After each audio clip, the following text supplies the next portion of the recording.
इसमें वर्णन किया गया कि अनसुईया के पद गए सीता और मिली बहोरी सुशील विनीता। बहोर मानी क्या होता है जी? बोलो बोलो, इधर अच्छे, इधर के बहुत पठित लोग हैं, रामायण का खूब पाठ करते हैं, बताओ बहोर मानी क्या होता है? गई भवानी भवन बहोरी, बहोर मानी दोबारा।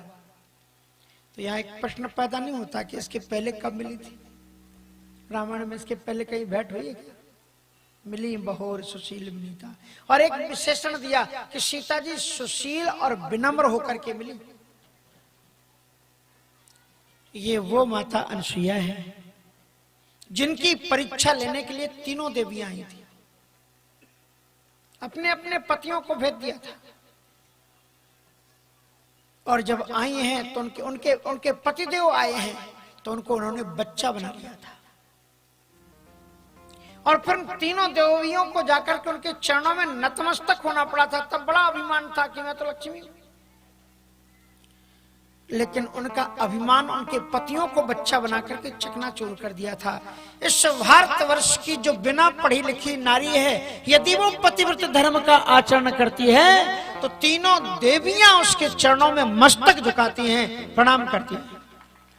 इस भारतवर्ष की देवियों के पास में ही इतनी शक्ति है, इतनी पावनता है, इतनी पवित्रता है कि वो भगवान को भी अपनी गोद में खिला सकती हैं, भगवान को भी अपनी कोख में ला सकती हैं। दूसरे देश की किसी स्त्री में ये औकात नहीं है, क्योंकि पतिव्रता नारियां केवल भारत में होती। एक बार स्वामी रामतीर्थ जी महाराज अमेरिका गए और जब वो गए तो उन्होंने देखा कि एक गोरी नारी, गोरी मानी समझ गए ना, वो अमेरिकन, अपने पति के कब्र पर के बगल में बैठ करके पंखा झल रही थी। तो स्वामी रामतीर्थ जी ने प्रणाम किया। उस अमेरिकन लेडीज ने पूछा कि आप मुझे प्रणाम क्यों कर रहे हैं? कहा मैं ये सोचता था कि पतिव्रता नारियां केवल भारत में होती हैं। धन्य है ये अमेरिका देश कि आप यहाँ पति की, इतना पति से प्रेम के मर जाने के बाद में आप पति की कब्र के बगल में बैठ करके पंखा जल रही। वो लेडीज मुस्कुराई, कहा महाराज वो बात जो सोच रहे वो बात नहीं है। बोले फिर क्या बात? कहा हमें ठीक से तो पता नहीं है ये हमारे 5वें पति थे कि 6वें थे, ये तो पता नहीं, लेकिन जब इनसे शादी हुई तो हमसे एक शर्तनामा लिखवाया था इन्होंने, और वो शर्तनामा ये था कि अगर कदाचित मैं मर जाऊं तो मेरी कब्र जब तक सूख ना जाए तब तक दूसरा विवाह, अगला विवाह मत करना। तो बोले मैं कब्र के पास में बैठ करके पंखे से इस कब्र को सुखा रही हूं कि कितने जल्दी ये सूखे और मैं अगला विवाह करूं। इसलिए माताओं ध्यान रखना, एक चौपाई से गोस्वामी तुलसीदास जी महाराज ने भारत का कहीं नाम नहीं लिया, लेकिन उन्होंने कहा कि इस भारत देश की गरिमा केवल 2 लोगों से है। कौन लोग हैं? कि धन्य देश सो जहां शोर सारी, धन्य देश सो जहां शोर सारी, धन्य नारी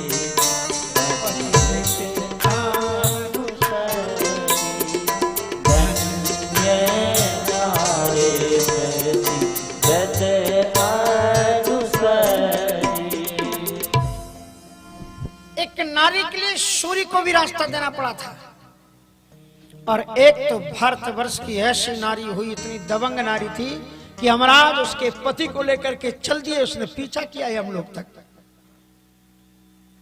और शास्त्रार्थ किया और पति के प्राणों को वापस लेकर के, ये केवल भारत में हो सकता है और कहीं नहीं हो सकता।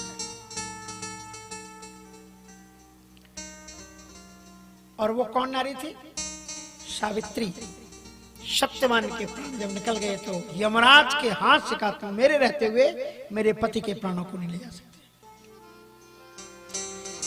इसलिए किसी संत ने कहा है इस संसार को, इस भारत को 3 लोग सजाते हैं और 3 लोग लजाते हैं। नोट कर लेना, कौन से वो लोग हैं जिनके कारण ये देश शर्मिंदा होता है, और कौन से वो लोग हैं जिनसे देश स्वाभिमान का अनुभव करता है।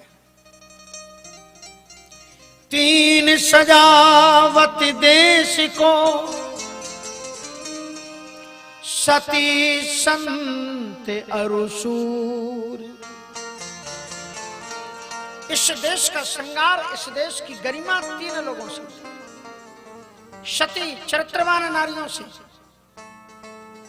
और ऐसे तपस्वी संतों से।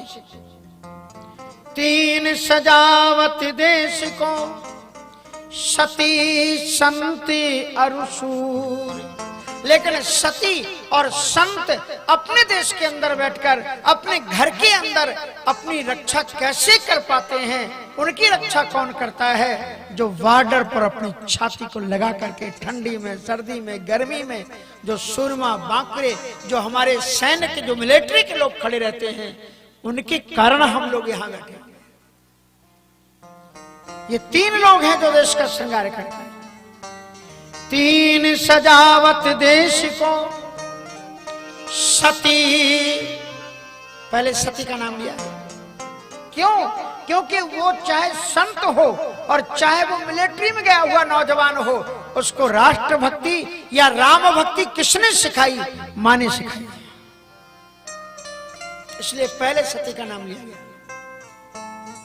सती का अर्थ एक तो ये होता है कि वो पतिव्रता नारी होती है, लेकिन सती का दूसरा अर्थ होता है जो सत्य के मार्ग पर चले और दूसरों को चलाए, अपने बच्चों को। तो 3 सजावत देश को, सती संत अरुसूर। शूर मानी रणबांकरी, जो हंसते हंसते भारतवर्ष की वागडोर पर, बॉर्डर पर अपने प्राणों को कुर्बान कर देते हैं और मरने के पहले कहते हैं, तेरा वैभव अमर रहे मां, हम दिनचार रहे न रहे। हे भारत माता, तेरा वैभव अमर रहे, हम तो दिनचार अब तुम्हारी सेवा की बलिवेदी पर अपने प्राणों को समर्पित करते हैं। तुम्हारे सामने से अगर मिलिट्री वाले निकले, तुम्हें पता लग जाए कि इस गाड़ी में मिलिट्री वाले जा रहे हैं, उन्हें प्रणाम करो, हो सके तो उनके डिब्बे में जाके पानी पिलाओ, कुछ खिलाओ। उन्हें भी याद रहेगा कि एक ऐसा नगर आया था जहां हमको इतना सम्मान दिया गया कि देख लिया कि कभी कभी बोगियां होती पूरी मिलिट्री वालों की, वो भी संत हैं। घर और परिवार उन्हें अपने घर में छोड़ना पड़ता है, और कैसी हिमालय की वादियों में, चाहे गर्मियों में, सीना तान करके खड़े रहते हैं। 3 सजावत देश को, सती संत। और संत क्या करते? कहा संत न होते जगत में तो जर मर तो संसार। झरझर गिरत अंगार। कबीरदास जी कहते हैं ये अंगारे झरझर करके गिर रहे हैं वासनाओं के और तमाम बुराइयों। संत ना होते जगत में, संत अपने कमरे में बैठ करके ईश्वर की उपासना करके ईश्वर से कहता है, हे प्रभु हमारे सभी लोगों को आप सुखी रखना, आनंद रखना। इसलिए संत की बड़ी महिमा है। तो 3 सजावत देश को, सती संत और सूर, और 3 लजावत देश को। 3 लोग देश को लज्जित कर देते हैं, कपटी, पापी, क्रूर। छली, कपटी, पापी प्रवृत्ति के लोग, जो क्रूर मन निर्दय, ऐसे लोग देश को लज्जित करते हैं। इसलिए इस चीज को आप ध्यान रखें कि सती नारी का बड़ा सम्मान है, अद्भुत सम्मान। इसलिए माता अनसुईया जी के सामने आज सीता जी मिली। अब पूरी अनसुईया की कहानी नहीं सुनाएंगे, भागवत जब करेंगे तब फिर आपको सुनाएंगे। दुर्वासा अंगिरस्यांशो निबोधंगिरस प्रजा, तीनों देवता जिनके बेटे बने हैं बाद में, ऐसे अनसुईया के पद गए। सीता मुली बहोर सुशील विनीता ऋषि पत्नी मन सुख। बहोर मानी दोबारा, पहले लक्ष्मी जी के रूप में मिली थी, अब धरती पर अवतार लेकर के आई हैं तो दोबारा मिल रही, नहीं तो इसके पहले और कहीं मिलने का प्रसंग नहीं है। ऋषि पत्नी मन सुख अधिकाई। श्री जानकी जी के दिव्य दर्शन प्राप्त करके ऋषि पत्नी माता अनसुईया जी को अत्यंत सुख का अनुभव हुआ।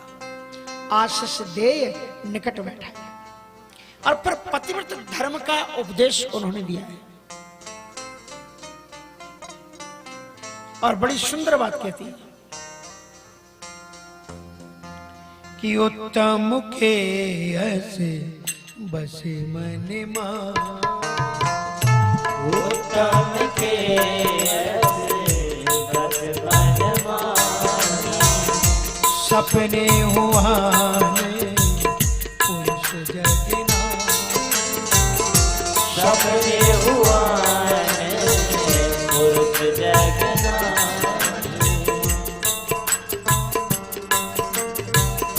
एक कहीं धर्म एक वृत्ति